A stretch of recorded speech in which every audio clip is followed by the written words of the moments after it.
Something remarkable just happened in Europe, something many analysts are calling a political earthquake.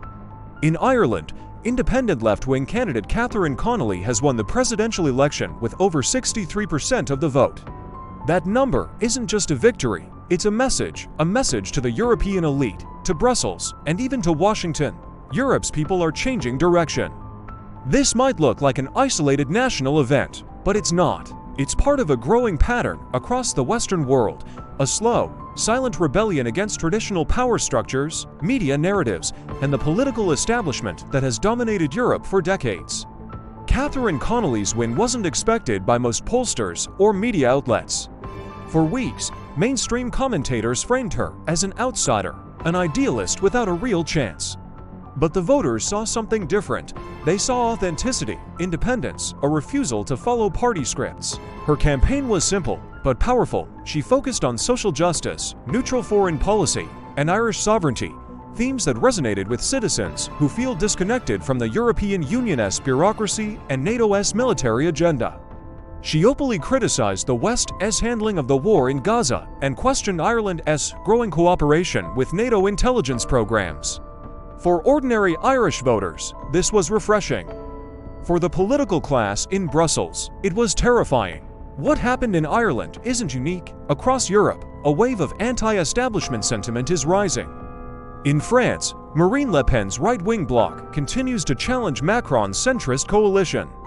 In Germany, the AfD party, once considered fringe, is now leading in several regional polls. In Italy, Giorgia Meloni's government still enjoys wide support despite criticism from Brussels. And now, in Ireland, the shift is coming from the left, not the right, proving this rebellion isn't about ideology, it's about disillusionment.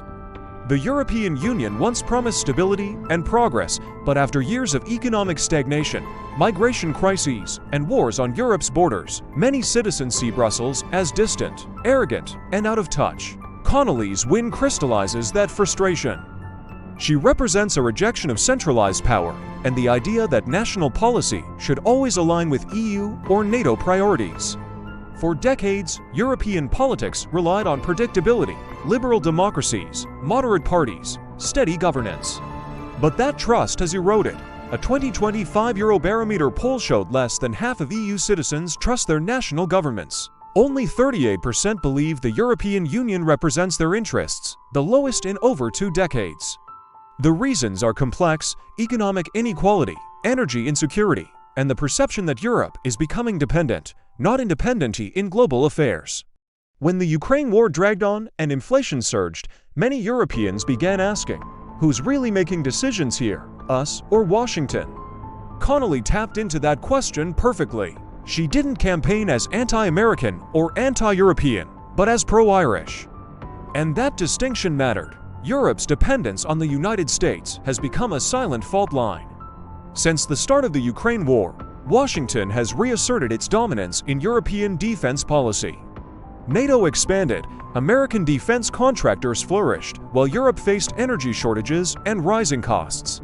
In her speeches, Connolly highlighted this imbalance. She argued that Ireland, a country known for neutrality, was slowly being drawn into global military alliances without real public debate. This echoed the same frustration seen in other European capitals. Why is Europe following rather than leading? To be clear, Connolly's stance doesn't make her anti-Western. It makes her part of a new generation of European leaders demanding strategic autonomy, the ability to make decisions that serve European interests, not just transatlantic ones. Beyond foreign policy, Connolly's victory reflects domestic exhaustion. Ireland has one of the fastest-growing economies in the EU, but wealth inequality is rising sharply. Housing shortages, high rent, and healthcare costs have left many young Irish disillusioned. Connolly's campaign turned these frustrations into a rallying cry. Growth means nothing if people can't afford to live in their own cities. That sentiment resonates across Europe. In London, Paris, Berlin, and Madrid, the working and middle classes are increasingly alienated from technocratic elites who talk about GDP and innovation while ignoring day-to-day survival. Another striking part of Connolly's rise was her relationship with the media. Mainstream outlets largely dismissed her until late in the campaign, but social media, TikTok, YouTube, and independent podcasts gave her a direct connection to voters. This mirrors a broader European trend. Citizens are turning away from traditional media, which they see as tools of political power, and toward alternative voices. The same dynamic fueled outsider victories from Italy to Slovakia. People want authenticity, not rehearsed statements approved by party headquarters. Outside Europe, both China and Russia are watching these shifts closely. Beijing sees Europe's political fragmentation as an opportunity to expand trade and influence through investments and tech partnerships. Meanwhile, Moscow interprets the rise of independent, neutral voices, like Connolly, as proof that the West's unity is weakening. Of course, the truth is more nuanced. Europe isn't collapsing, it's recalibrating. The question is whether it can do so without tearing itself apart politically. Connolly's victory might inspire similar movements elsewhere. If other European countries see that independence can win, that you don't need to belong to a massive party machine, it could reshape upcoming elections in Austria, the Netherlands, and even Germany. But there's also risk.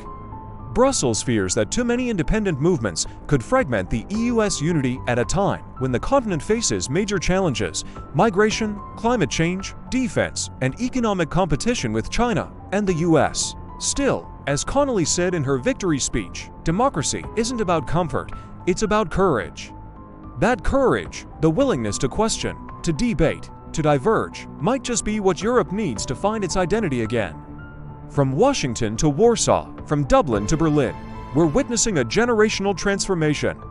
Younger voters are less loyal to political parties, they consume news differently. They question globalism, foreign wars, and economic inequality. This isn't just a European story, it's a Western one. Ireland's election might be the clearest signal yet. The old consensus is dying, and a new one of fragmented, chaotic, but more authentic, is emerging. Europe's political map is shifting beneath our feet. And Catherine Connolly's victory is not the end. It's the beginning of something much bigger. In the coming months, expect the European elite to react defensively. Expect Brussels to tighten narratives, media outlets to warn of populist dangers, and think tanks to release studies about the threat to stability. But for millions of Europeans, the real threat is the status quo. History moves slowly until it doesn't, and when it does, it starts with moments just like this. Ireland has spoken. Now, the rest of Europe and the world are listening.